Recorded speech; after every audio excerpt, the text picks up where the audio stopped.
Hello, everybody. Welcome to the Practitioner's Workshop. I wanted to go over some things that I went over last time, but in a little bit more cohesive way, since I've talked about it once. I've thought it through a little bit. And what I want to go through is how to relate the process itself to the structure of the element. And every element has its own pattern, and so if you want to learn to build more than just one thing, you have to understand all the different patterns.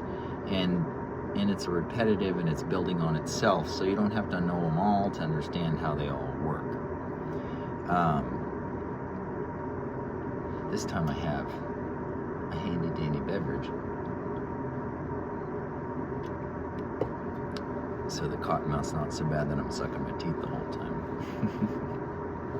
Okay, in the process, the first step, once you've accomplished the tasks of Hercules and you have all your ingredients prepared, is to then conjoin your ingredients together to prepare what's called the red line.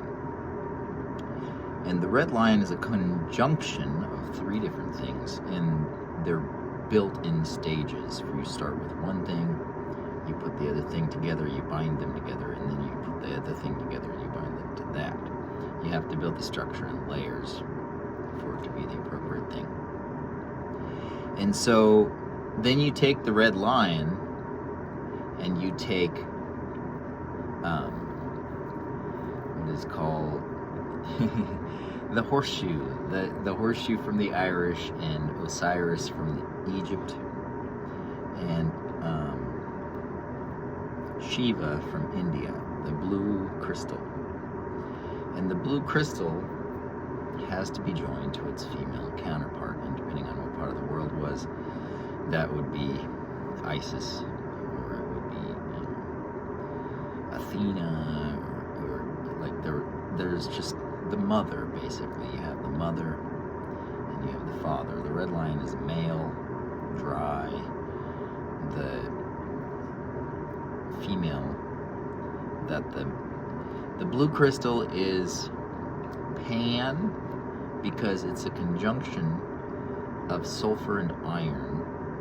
And iron is considered the man. You have the ball with the point coming off the top.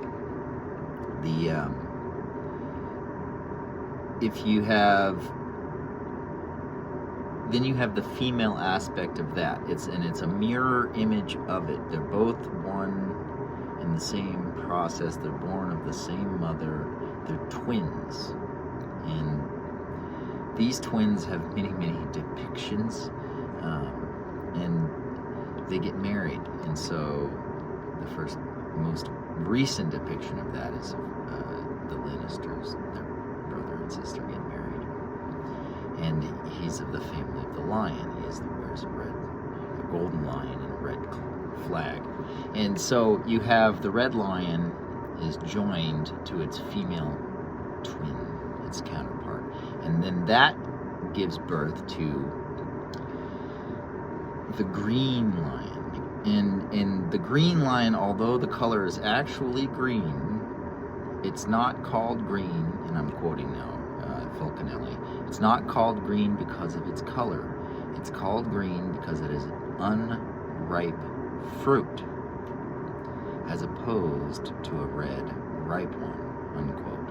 And so what he's telling you is that this first product, which is known in every laboratory, and it's been known by the same name since early Egypt. In the rites of initiation into Osiris, they would come and whisper in your ear, remember, Osiris is a Moor. And in Fulcanelli's book Mystery of the Cathedrals, that term Moor is literally translated into English as a black god. But by translating that word all the way, they actually translate out the key to the riddle, because Osiris is a Moor, and the salt of Osiris is what we're referring to. And it's still called, in modern laboratory science today, it's still called the salt of Amor. And so, but it's an unripe fruit, meaning this is a product that I would call vulgar. It's found in every laboratory and it's not anything special. But it can be augmented. And this augmentation is stabilizing. And the stabilizing, and so what's actually happening here is, if you're looking at Egyptian terminology, is you're building the Ankh. You have the female aspect and you have the male aspect, and they're come together. And many of the pictures of the Ankh, if you look very closely, they have what's called jet, which is a pillar, and the pillar is actually a bundle of reeds bound together.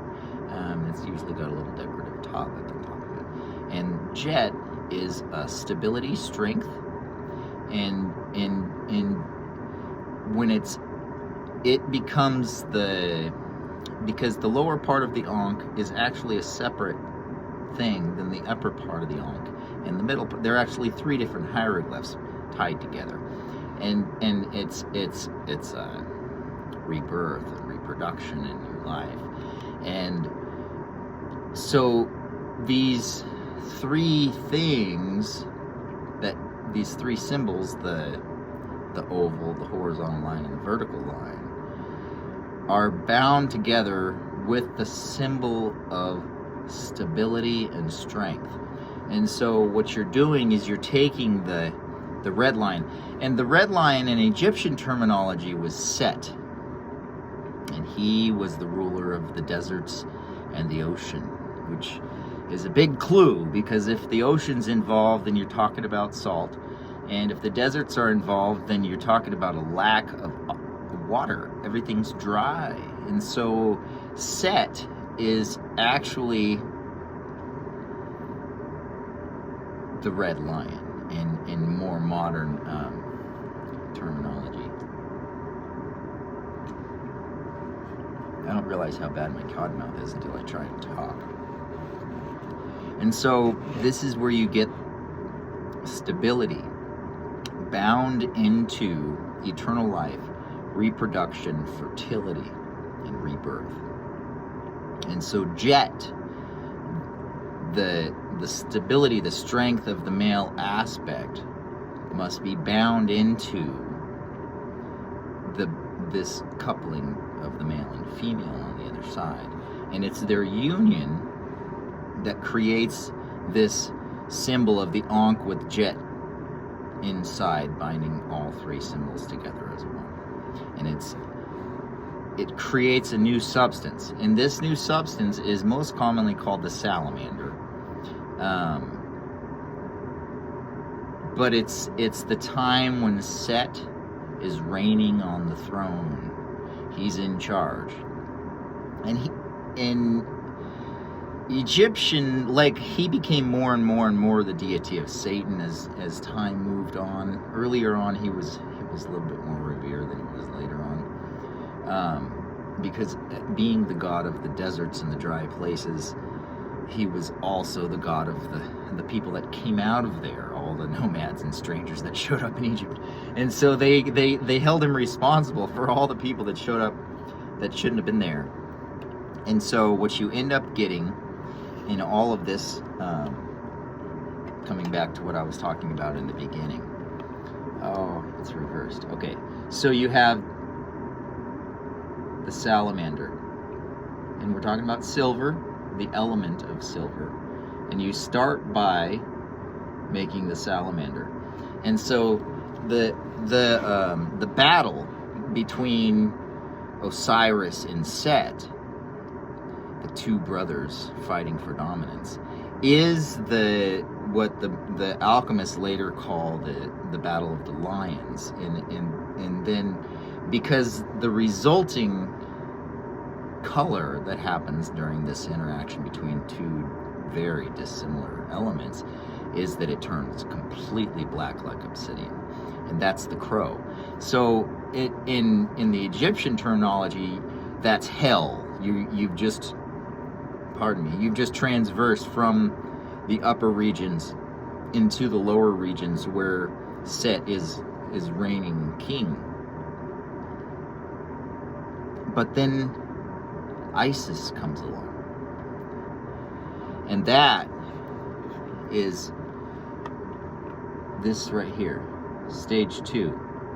And you would add, after the blackness comes, when it's been fully mortified, and philosophical mortification is when the substance has become completely neutral.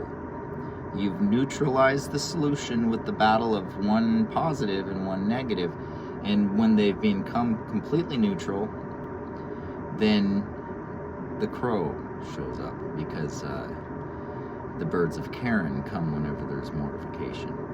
And so after that, you have Isis. Isis comes into this picture, and she strengthens. And so you get an equal portion of Isis as you had of the red lion when you built the salamander. And so the Egyptian imagery, I love it. It's so beautiful. Like, they're talking about how to build an atom, but it's a dance. It's a battle between good and evil and positive and negative and all the different forces. And then it's also love and desire and union and marriage and children, right? And so once you've added the Luna to the crow, to the salamander, and then it turns, well, it goes through many colors, but it ends up sticking into the bottom as white. And that's a false white, but it's the first white that you see. And then you have to purify that white. And so what you got to do is you feed it 7 to 9 times the same volume as you did of Luna the first time. Except now you're feeding it Luna again 7 to 9 times. Your total feedings, I apologize, let me take that back. Your total feedings, including the first one, will be 7 to 9 times the volume of your red lion. And so you've already fed it once, so you're going to probably feed it 6 to 8 times after that, and that'll be the 18. And so right here, this is feeding it Luna until the star shows up. It's going to turn into a pure white crystal. That's the most beautiful thing. And if it doesn't do that, it'll turn into white granules like a fine sand. And what it is sulfide. And then you have the ram. And so the star shows up. You switch from feeding it Luna, and you start feeding it the ram. And the cap's on the whole time. You're feeding it. You got a little mark on the side, and every time it comes down to the mark, you put more in, and then it goes down again. You put more in, and there'll be a point, because it's drinking the water,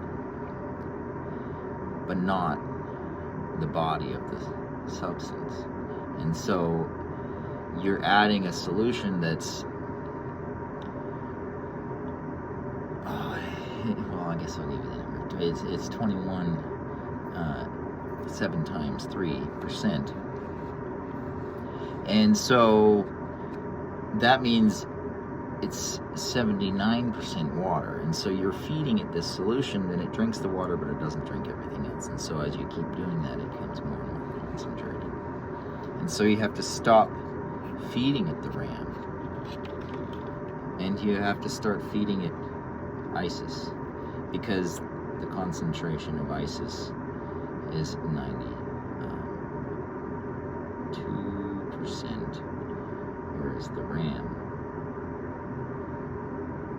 is 7 times 3%. And so then you go through Isis all the way to calcination until it's done, which means you've gone up to the temperature of white. You've gone up to the temperature of white, 232, and the bubbles have stopped. The solution's completely calm, and it's beautiful, glistening crystals like snow. Then you have to dissolve it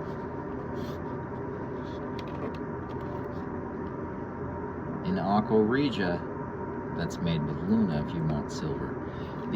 Because when you dissolve it with the Aqua Regia, you're dividing the element. You're atomizing it. You're literally making it nanoparticles, 2 nanometers. But when you cut it in half, you have to repair the damage that you did when you cut it in half. And so, after you've cut it with the sword, and it's called a sword because it's made of different parts. You have a blade, you have a hilt, and you have a handle. And sometimes they have a pommel too. And so it's made of 3 or 4 parts, depending on which lion you have. And so you cut it with the sword, but you have to then repair the damage. And how you repair the damage will determine the element. And so if I want gold, gold has a red coating where the damage is repaired. Silver has a white coating where the damage is repaired. Silver is wet, gold is dry. And so if I had taken my temperature up to the temperature of bread, 327, then the structure would be more gold and less silver. And so if I wanted to finish that as more gold and less silver, then I would dissolve that with red. And then when the damage was repaired, it's repaired by the red that's present. And then you end up with a red capped particle. If you repaired that particle with white instead, you're going to get more silver particles and you're going to get platinum. If you were at the temperature of red. If you were at the temperature of white, you're going to get silver and gold. I haven't done the platinum thing yet, so I'm speculating on that particular aspect. But from what I understand, and by looking at the periodic table, platinum is essentially gold with a white cap on the top. And so the difference would be if I made gold, instead of dissolving it with red, if I dissolved it with white, that would be putting a white cap on the top of the platinum. And top of the gold, causing it to be platinum. And so each time you make gold, it's born as that star with 6-pointed stars and 5-pointed stars to make up a sphere. And then you dissolve it and it takes away all the 6-pointed stars and leaves the 5-pointed stars behind because they don't dissolve in the solution that's built the same as the 6-pointed star. And so the silver's left behind. But they're born as one thing because it's born as a sphere, and in order to make that sphere, you have to have some hexagons and some pentagons to make the globe, right? And that's just how it works. And when they're born, it's one thing. Then you dissolve it, and only parts of it dissolve, and that's the gold part, and then the rest of it that doesn't dissolve is the silver part. And so it's the atomization. You have to atomize what you built.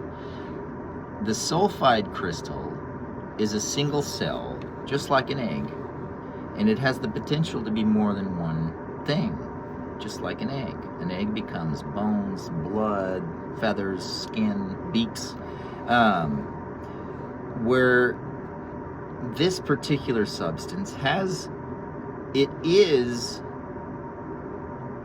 these things inside of there, but you can determine when you divide it what you repair the cap on the top of the element with. And every element has this number at the end. See the number at the end? That's the cap. And so all the work is done in one straight line without stopping until you get to here. You stop. And then you atomize it. And so every number at the end of each element is when it gets atomized. And you can decide what color that's going to be, white, yellow, or red, or even a combination of these things. if you had an element further down that you wanted to make. Like if you took gold and put a yellow cap on top of that, and then, or no, I think it's white, 1818, and then 1. So if you took gold and Dota did the white path on top of the gold, Luna plus Luna on top, you'd end up with radium. But the key is that all the elements are built out of the same things, and they all start with a moon. And once you've joined the Amun to Jet, to the pillar, to Seth. Was it Seth or Seth? I think it's Seth. I think I misspoke earlier on that. Then it's been empowered, it's been strengthened, and now you have Amun Ra in some cases. But that product is the best fertilizer on earth. It's ammonia. And so you're making a fertilizer. The very first step of the work when you're doing this, to build any element, you start out with the fertilizer that everything on earth is made out of. And not only is it what all the plants need, it's what every element needs. And so when you feed your plants this substance, they have what they need to be balanced, to have, like, it's the missing thing. And ammonia, it's in the top 3 exports in the world of anything. And if we ever stopped producing it, 70% of the world would starve to death, because this is how food is grown. And it's not an accident that the first product of the work is what we need to have a civilization, fertilizer for our crops, so that we can produce food that will sustain large amounts of people. And there's, like, it's really an incredible thing. The first step is ammonia, and it's been speculated in the past by different scientists that ammonia was a metal. And he wasn't wrong, but he wasn't completely right either. It's the when they try and take a picture of an atom and they zoom in on the middle, all they can see is light. Well, that's what the ammonia is. It's the nucleus upon which everything is built. It's like the stem cell of every element. And it's also what we need, but we need a particular form of it in our bodies. See, our stomach is based on salt. It's a hydrochloric solution in our stomach. And so the ammonia that we take has to be put through what the philosophers call purification by fire and salt.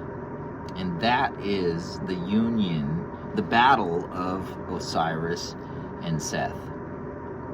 And it's the addition of Isis, of Luna, to balance out this fire that's in there. And the addition of the salt makes it compatible with your body. And so it's no longer something that isn't, like, if you just took ammonia, it would just flush right through you pretty much.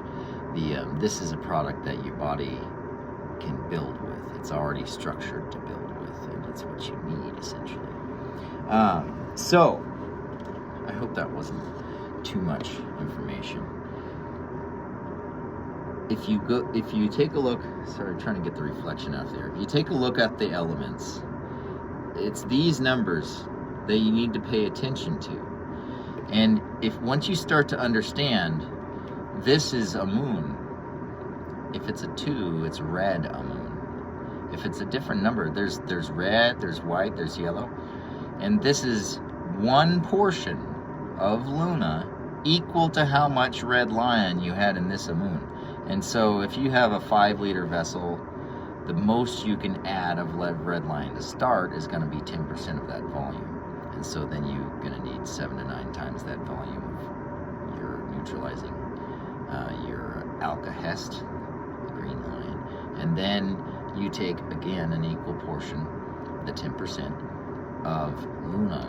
And so that is what this is. It's actually a conjunction. The salamander isn't one thing. It's the quintessence really put together in their proper order, and the first manifestation of their structure built together, basically. I hope you're having a good time and you're enjoying this as much as I am. I know very, very few people actually believe what I'm saying, but that's okay. One of my favorite quotes is, you don't have to believe me for it to be true.